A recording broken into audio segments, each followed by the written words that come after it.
Good morning B.El.Ed first year students. आज जो topic हम आपके सामने लेकर के आए हैं इसका नाम है एनवीएस नवोदय विद्यालय संगठन, या इसे हम जवाहर नवोदय विद्यालय के नाम से भी जानते हैं। और इसके संदर्भ में जो सर्वप्रथम विचार आया था वो एनपीई 1986 में आया था। तो छात्रों, हम इसकी पृष्ठभूमि के बारे में पहले समझने का प्रयास करते हैं कि किस आधार पर इस प्रकार के विद्यालय को शुरू करने की योजना बनी थी, तो हम ज़्यादा बेहतर प्रकार से समझ सकेंगे इसके बारे में। तो छात्रों, जैसा कि हम लोग ये समझते हैं कि जो प्रतिभा होती है वो प्रतिभा किसी दायरे में, किसी सीमा में या किसी चार दीवारी में उसे बांधा नहीं जा सकता है। प्रतिभा कभी भी उत्पन्न हो सकती है, किसी के घर में भी, किसी भी स्थान पर, किसी भी समय, चाहे वो धनाढ्य या धनी व्यक्ति हो, चाहे वो कोई गरीब व्यक्ति ही क्यों ना हो। प्रतिभाशाली बच्चे जो हैं वो एक धनी परिवार में या किसी गरीब परिवार में भी जन्म ले सकते हैं।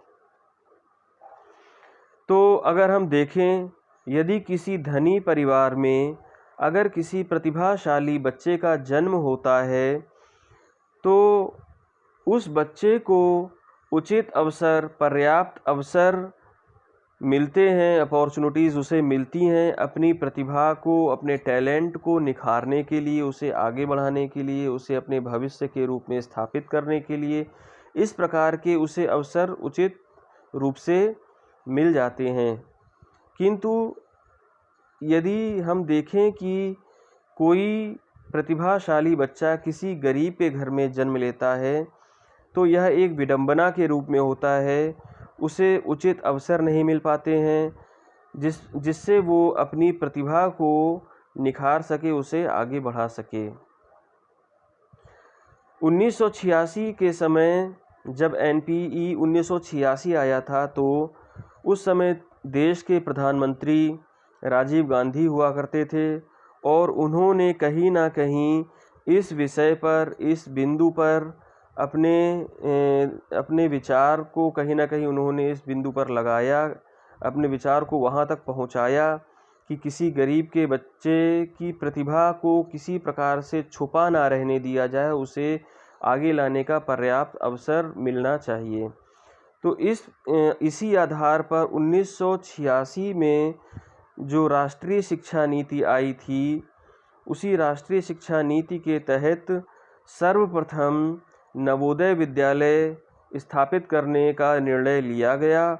और इसका मुख्य उद्देश्य यही था कि जो गरीबों के या आर्थिक रूप से जो असहाय लोग हैं, ऐसे लोगों के या ग्रामीण क्षेत्रों में या किसी प्रकार से अक्षम लोगों के घरों में जो बच्चे प्रतिभाशाली बच्चे हैं, उन्हें हम एक ऐसा अवसर प्रदान करें कि उन्हें अपनी प्रतिभा को निखारने का पर्याप्त अवसर मिल सके। तो इसी के आधार पर कुछ निर्णय लिए गए हैं।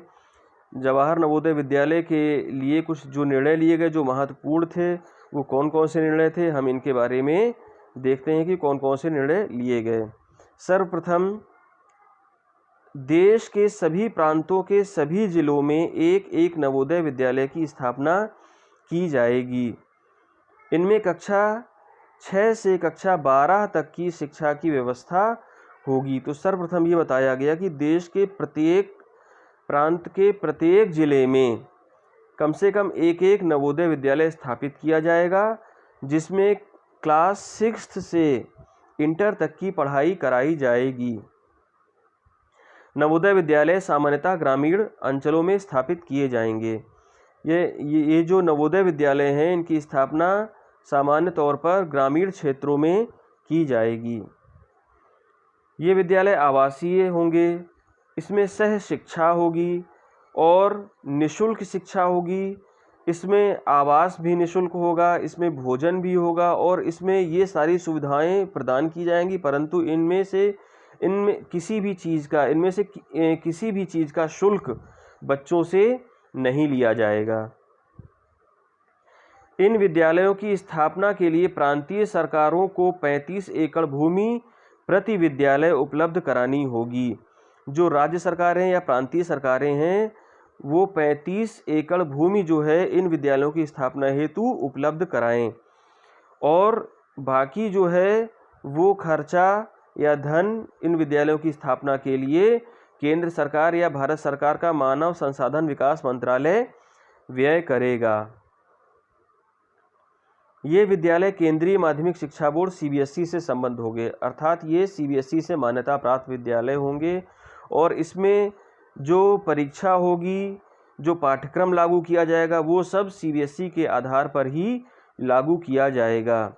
इसमें क्लास 6 से क्लास 8 तक की जो पढ़ाई है वो क्षेत्रीय भाषाओं के आधार पर कराई जाएगी और क्लास 9 से क्लास 12 तक की, क्लास 9 से इंटर तक की जो पढ़ाई होगी वो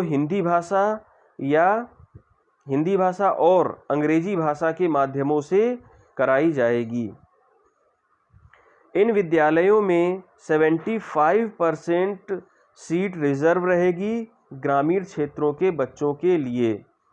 इसके अलावा 15% जो सीट्स हैं वो अनुसूचित जाति के बच्चों के लिए रिजर्व रहेगी। 7.5% स्थान जो है वो अनुसूचित जनजातियों के बच्चों के लिए आरक्षित होंगे। इस प्रकार से इसमें आरक्षण की व्यवस्था या रिजर्वेशन की व्यवस्था की जाएगी। इन विद्यालयों में प्रवेश हेतु एंट्रेंस एग्ज़ाम होगा, यानी कि प्रवेश परीक्षा होगी और योग्यता के आधार पर ही प्रवेश दिया जाएगा। इन निर्णयों के अनुसार एक क्रमबद्ध योजना के तहत इन विद्यालयों की स्थापना शुरू की गई। आगे चलकर इन्हें जवाहर नवोदय विद्यालय का नाम दिया गया। सन 2012 तक देश के 34 प्रांतों और केंद्र शासित प्रदेशों में कुल 586 जवाहर नवोदय विद्यालयों की स्थापना की जा चुकी थी। इनमें लगभग 2.14 लाख छात्र छात्राएं अध्ययनरत हैं।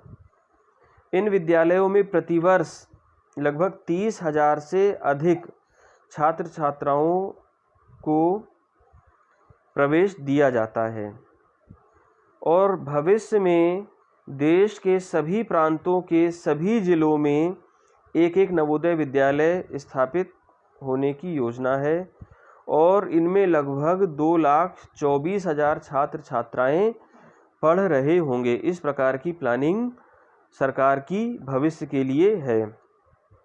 अब हम देखते हैं जवाहर नवोदय विद्यालय के उद्देश्य क्या हैं, कौन कौन से मुख्य उद्देश्यों के आधार पर ही जवाहर नवोदय विद्यालय कार्य कर रहा है।